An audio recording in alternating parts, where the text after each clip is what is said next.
आउज़ुबिल्लाहिमिनश्शैतानिर्रजीम बिस्मिल्लाहिर्रहमानिर्रहीम। मेरा नाम है मोहम्मद वैस। मेरे चैनल का नाम है स्काई इमिग्रेशन कंसल्टेंट्स। इस वक्त आप मेरी वीडियो देख रहे हैं मेरे YouTube channel sky immigration consultants और मेरे Facebook page sky immigration consultants पे। आज की वीडियो में लेकर आया हूँ जुडिशल रिव्यू से रेलिवेंट। जुडिशल रिव्यू से रेलिवेंट मेरी मुराद ये है कि काफ़ी लोग हमें कॉल्स कर रहे थे जी कि जुडिशल रिव्यू के बारे में वीडियो बनाएं, 3 मंथ्स रिकन्सिडरेशन के बारे में वीडियो बनाएं कि उसके बारे में कैसे होता है, जब आपका अपील अप्रूव हो जाती है तो उसका नेक्स्ट स्टेप क्या होता है, ये सारा कुछ। तो मैंने कहा कि आपको इसके बारे में थोड़ा समझा सकूं, बता सकूं कि जुडिशल रिव्यू कैसे हो सकता है, 3 मंथ्स रिकन्सिडरेशन के बाद जो होता है वो क्या होती है, सारा कुछ।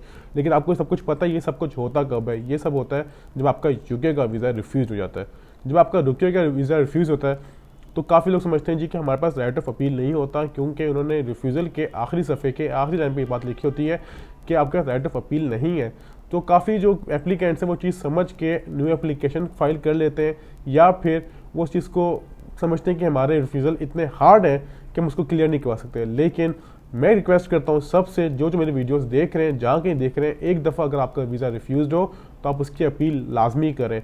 अपील किस तरह करें उसको हम पैप भी कहते हैं। PAP stands for pre action protocol. उसका आंसर भी आपको 14 डेज़ यानी 14 डेज़ में आ जाता है, और इसकी ऑनलाइन कोई चार्जेस भी नहीं होते, इसकी ऑनलाइन कोई फ़ीस भी नहीं होती। काफ़ी लोग समझते हैं जी कि हमें इसकी दोबारा एम्बेसी की फ़ीस पे करनी पड़ती है, हमें फलां करना पड़ता है। ऐसा कुछ भी नहीं है, इसके कोई सिंगल पैनी चार्ज नहीं करते, और आपको इसका जो आंसर भी विदिन 14 डेज़ 14 डेज़ में आ जाता है। मैं आता हूँ नेक्स्ट स्टेप में।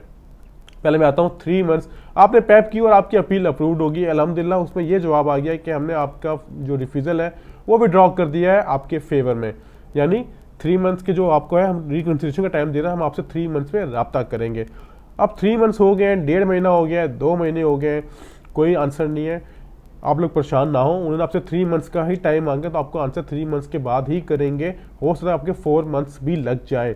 अश्योरिटी नहीं है कि आपसे फ़ौरन ही जवाब दे देंगे। मुमकिन है कि आपको कोई विद इन वीक भी जवाब दे दें जी अपना पासपोर्ट रीसबमिट कर दें या कुछ भी। अब होता है क्या, 3 मंथ्स का टाइम तो गुजर गया, अब आप इसकी दौरान एक पेड ईमेल भी कर सकते हैं, जिसके चार्जेस होते हैं बहुत मामूली से, आपको पे करने पड़ते हैं। वो आपको बता देते हैं कि इसके बाद आपका क्या स्टेटस चल रहा है, हम आपसे कब रब्ता करेंगे, यानी आपको सारी डिटेल आपके एप्लीकेंट के बिहाफ पे, यानी आपके GWF नंबर के बिहाफ पे आपको सारी डॉक्यूमेंटेशन जो भी आपकी होती है स्टेटस आपको शेयर कर देते हैं। अब आपका आ गया 3 मंथ्स रिकन्सिडरेशन की बात क्लियर होगी। 3 मंथ्स को ये कहते हैं। अब 3 मंथ्स के बाद 95% चांस होते हैं अप्रूवल के, 5% चांस होते हैं रिफ्यूज़ल के, यानी आपको 12 रिफ्यूज़ल भिजवा दें। 95% चांस अप्रूवल की किस तरह होता है, काफ़ी लोग ये भी पूछ रहे होंगे, सोच रहे होंगे। उसकी वजह ये है, आपने अप्लाई किया फ्रेश एप्लीकेशन जो अनफॉर्चुनेटली रिफ्यूज़ड हो गया।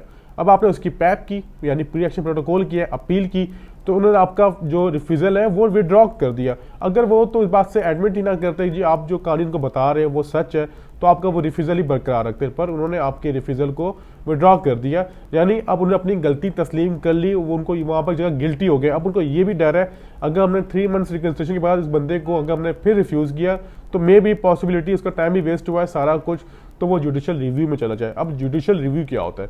जुडिशल रिव्यू ये होता है, वो इंग्लैंड से होता है, आपको सॉलिसिटर करता है, आपको लॉयर करता है, या भी आपका जो स्पॉन्सर, आपका फैमिली मेम्बर, वो आपके बिहाफ पे वहाँ पर अपीयर होता है जज साहब के सामने, वो सही बात बताता है सारा कुछ, तो जज साहब फैसला करते हैं इसके बारे में ये क्या है।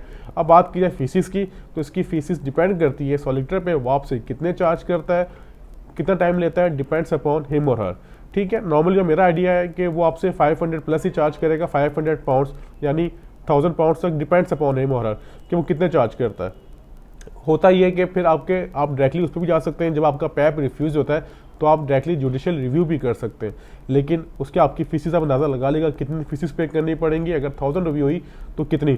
तो मैं सबको रिकमेंड करता हूँ पैप के बारे में। PAP stands for pre action protocol. ठीक है, इसमें हम ये नहीं कह सकते कि आपका वीज़ा अप्रूव्ड होगा या नहीं होगा, लेकिन आपके चांसेस बहुत ज़्यादा होते हैं। जब अपनी फाइल एप्लीकेशन करते हैं उसमें एक ऑप्शन आता है, क्या आपका लास्ट 10 ईयर्स में वीज़ा रिफ्यूज़ड हुआ है, आप लिखते हैं यस, फलान डेट को हुआ था, फिर एक और ऑप्शन आता है कि आपने इसकी अपील की थी, यस और नो, तो वो आपके लिए बहुत बेनिफिशियरी साबित हो सकता है। तो ये बात जो मैंने वीडियो बनाई है इसका मकसद बनाने का ये था कि मैं आपको ये समझा सकूं कि 3 मंथ्स रिकन्सिडरेशन और जुडिशल रिव्यू किस तरह कर सकते हैं, क्या होता है, इसके बारे में सारी मालूमात आपको मैंने देने की कोशिश की। उम्मीद करता हूँ आपको सारी इन्फॉर्मेशन क्लियर हुई होगी, समझ आई होगी। अगर आप हमसे मजीद कोई सर्विसेज देना चाह रहे हैं तो हमारे दिए नंबर से रब्ता कर सकते हैं। इसके बाद आपके स्क्रीन पे हमारा विजिटिंग कार्ड चल रहा होगा जिस पे हमारे सारे नंबर्स मेंशन है। हमारे ऑफिस की टाइमिंग 9 to 5 है। आपसे मैं रिक्वेस्ट करूंगा कि आप हमसे इसी तरह रब्ता करें ताकि हम भी आपको उसके मुताबिकली अकॉर्डिंगली जवाब दे सकें। अगर किसी को जवाब लेट मिलता है तो थोड़ा सब्र रखें, टीम बिजी होती है, हम लोग बिजी होते हैं, वर्किंग कर रहे होते हैं, लेकिन हम लोग जैसे देखते हैं हमें ईजी होते हैं, हम आपको रिप्लाई अकॉर्डिंगली आपको रिप्लाई कर देते हैं। साथ में बात ये भी क्लियर करना चाहूँगा कि हम लोग डन बेस पे या फिर हमारे पास किसी किस्म के कोई वीज़े हम लोग नहीं होते, ना तो हम लोग डन बेस पे कोई काम करते हैं, ना तो हम किसी का काम अश्योरिटी बेस पे करते हैं। तो ये थी आज की इन्फॉर्मेशन। आपसे दोबारा मुलाकात होगी बहुत जल्द कोई नई इन्फॉर्मेशन के साथ। खुदा हाफिज़।